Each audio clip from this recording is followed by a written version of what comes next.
ಅದೆಂಥ ಕ್ರೂರತೆ, ಅದೆಂಥ ರಾಕ್ಷಸತನ. ರಾಜ್ಯದ ಕಾನೂನು ಸುವ್ಯವಸ್ಥೆ ಕಾಪಾಡಿದ್ದ ದಂಡನಾಯಕನೊಬ್ಬ ನಿರ್ದಯವಾಗಿ ಹೊಸಕಿ ಹಾಕುವಾಗ ಪತ್ನಿ ಮನಸ್ಥಿತಿ ಹೇಗಾಗಿರ್ಬೇಡ ಹೇಳಿ. ನಿಜಕ್ಕೂ ಓಂ ಪ್ರಕಾಶ್ ಕೊಂದ ಪತ್ನಿ ಪಲ್ಲವಿ ಮನುಷ್ಯ ರೂಪದ ರಾಕ್ಷಸಿ. ಆ ಹಂತ ತಲುಪೋದಕ್ಕೆ ಕಾರಣ ಸ್ಕಿಜೋಫ್ರೇನಿಯಾ. ಗಂಭೀರ ಮಾನಸಿಕ ವ್ಯಾಧಿಯಿಂದ ಬಳಲುತ್ತಿದ್ದ ಪತ್ನಿ ಪಲ್ಲವಿ.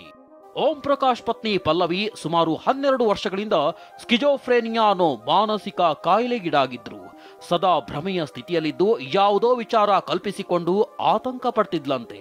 ಹಾಗಾಗಿ ಓಂ ಪ್ರಕಾಶ್ ಬಗ್ಗೆಯೂ ಇಲ್ಲ ಸಲ್ಲದ ಊಹೆ ಮಾಡ್ತಿದ್ಲು. IPS ಫ್ಯಾಮಿಲಿ ವಾಟ್ಸ್ಆಪ್ ಗ್ರೂಪ್ಗೆ ಆಕೆ ಮಾಡಿದ್ದ ಮೆಸೇಜ್ಗಳೇ ಅದಕ್ಕೆ ಸಾಕ್ಷಿ. ಪತಿ ಗನ್ ಹಿಡಿದು ಭಯಪಡಿಸ್ತಾರೆ ಅಂತ ಸಂಬಂಧಿಕರ ಬಳಿಯೂ ಕೆಲ ದಿನಗಳ ಹಿಂದೆ ಹೇಳ್ಕೊಂಡಿದ್ಲಂತೆ. ಓಂ ಪ್ರಕಾಶ್ ಪತ್ನಿ ಚಿಕಿತ್ಸೆಗೆಂದು ಲಕ್ಷಾಂತರ ರೂಪಾಯಿ ಸುರಿದಿದ್ರು. ಆದರೆ ಮಾನಸಿಕ ಕಾಯಿಲೆ ವಾಸಿಯಾಗಿರ್ಲಿಲ್ಲ. ಮೇಡಮ್ ಅವ್ರಿಗೆ ಎಷ್ಟು ಕೂಲಾಗಿ ಮಾತಾಡ್ತಾ ಇದ್ರು ಅಂತ ಹೇಳಿದ್ರೆ 1 ಅವರ್ 2 ಅವರ್ ಡಿಸ್ಕಷನ್ ಮಾಡೋರು. ಇದು ನಮ್ಮನ್ನ ಒಳಗಡೆ ನೋಡ್ತಾ ಇದ್ರೆ ಇಲ್ಲಿ ಬ್ಯಾಗ್ ಓಪನ್ ದಿಢೀರ್ ಅಂತ ಬರೋದು, ಮತ್ತೆ ಏನೋ ಸಂದೇಹವಾಗಿ ಬರೋದು ಮನೆ ಒಳಗಡೆ, ಮತ್ತೆ ರೂಮಲ್ಲಿ ಮೇಲ್ಗಡೆ ಹೋಗಿ ದಿಢೀರ್ ಅಂತ ಹೋಗಿ ನೋಡೋದು. ಮೇಡಮ್ ಅವರಿಗೆ ಮಾನಸಿಕವಾಗಿ ಗಾಂಭೀರ್ಯತೆ ಕಾಯಿಲೆ ಇರ್ತಕ್ಕಂಥದ್ದು ಮೇಲ್ನೋಟಕ್ಕೆ ಕಂಡು ಬರ್ತಾ ಇದೆ. ಏನಿದು ಸ್ಕಿಜೋಫ್ರೇನಿಯಾ? ಮಾನಸಿಕ ವ್ಯಾಧಿಯ ಲಕ್ಷಣಗಳೇನು? ಛಿದ್ರ ಮನಸ್ಕತೆ, ಮನೋವ್ಯಾಧಿಗೆ ಸ್ಕಿಜೋಫ್ರೇನಿಯಾ ಅಂತಾರೆ. ಪ್ರಪಂಚದಾದ್ಯಂತ ಸುಮಾರು 20 ಲಕ್ಷ ಜನ ಇದರಿಂದ ಬಳಲುತ್ತಿದ್ದಾರೆ. ಇದು ಅಪರೂಪ ಅಷ್ಟೇ ಅಲ್ಲ, ಗಂಭೀರ ಸಮಸ್ಯೆ. ಸ್ಕಿಜೋಫ್ರೇನಿಯಾ ಎಂಬುದು ಗ್ರೀಕ್ ಪದ, ಒಡೆದ ಮನಸ್ಸು ಅಂತ ಇದರ ಅರ್ಥ. ಸ್ಕಿಜೋಫ್ರೇನಿಯಾ ಕಾಯಿಲೆ ಬಗ್ಗೆ ಹೇಳುವುದಾದರೆ, ಈ ಸ್ಕಿಜೋಫ್ರೇನಿಯಾ ಅನ್ನೋದು ಒಂದು ಕನ್ನಡದಲ್ಲಿ ಇಚ್ಛಿತ ಮನೋವಿಕಲತೆ ಅಂತ ಹೇಳ್ಬೋದು ನಾವು. ಸೊ ಈ ಚಿತ್ತ ಮನೋವಿಕಲತೆ ಅಂದರೆ ಇದೊಂದು ತೀವ್ರ ಥರದ ಮಾನಸಿಕ ಕಾಯಿಲೆ.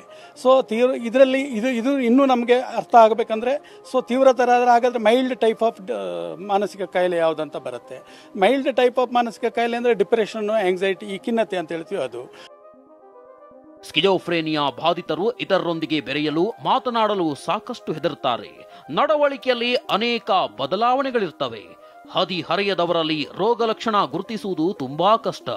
ಒಂಟಿಯಾಗಿ ಬದುಕುವುದು, ಜನಸಂದಣಿ ಇರುವ ಸ್ಥಳಗಳಿಗೆ ಹೋಗುವಲು ಭಯಪಡುವುದು, ಗೊಂದಲದ ಸ್ಥಿತಿಯಲ್ಲಿರುವುದು ಮತ್ತು ವಿಚಿತ್ರ ಭಾವನೆಗಳು, ಪರಿಸ್ಥಿತಿಗೆ ಅನುಗುಣವಾಗಿ ಭಾವನೆ ಅರ್ಥ ಮಾಡಿಕೊಳ್ಳುವುದು, ಹಸಿವಿನ ಬದಲಾವಣೆ, ಮುಖ ಬಿಳುಪು, ತೂಕ ಇಳಿಕೆ, ನಿತ್ಯದ ಕೆಲಸ ಸರಿಯಾಗಿ ನಿರ್ವಹಿಸಲಾಗುವುದಿಲ್ಲ.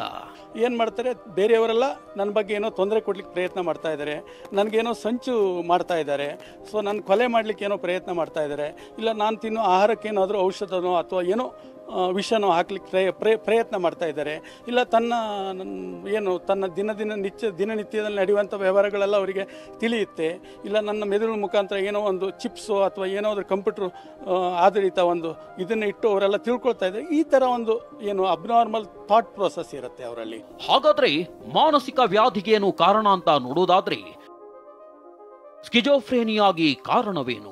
ಸಮಸ್ಯೆಗೆ ಸ್ಪಷ್ಟ ಕಾರಣಗಳಿಲ್ಲ. ಆದರೆ ಅತಿ ಒತ್ತಡ, ಡ್ರಗ್ಸ್, ಅತಿ ಮದ್ಯಪಾನ, ಆನುವಂಶಿಕ ಅಥವಾ ಮೆದುಳಿಗೆ ಸಂಬಂಧಿಸಿದ ಯಾವುದೇ ದೀರ್ಘಕಾಲದ ಕಾಯಿಲೆಯು ಸ್ಕಿಜೋಫ್ರೇನಿಯಾಗಿ ಕಾರಣವಾಗಬಹುದು.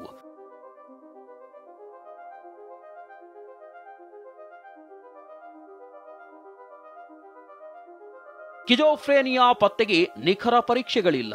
ರೋಗಿಯ ವೈದ್ಯಕೀಯ ಪ್ರಕರಣದ ಇತಿಹಾಸ, ಮಾನಸಿಕ ಸ್ಥಿತಿ, ಸಾಮಾಜಿಕ ಅಂಶಗಳು ಮತ್ತು ರೋಗ ಲಕ್ಷಣಗಳನ್ನು ವೈದ್ಯರು ಮೌಲ್ಯಮಾಪನ ಮಾಡ್ತಾರೆ.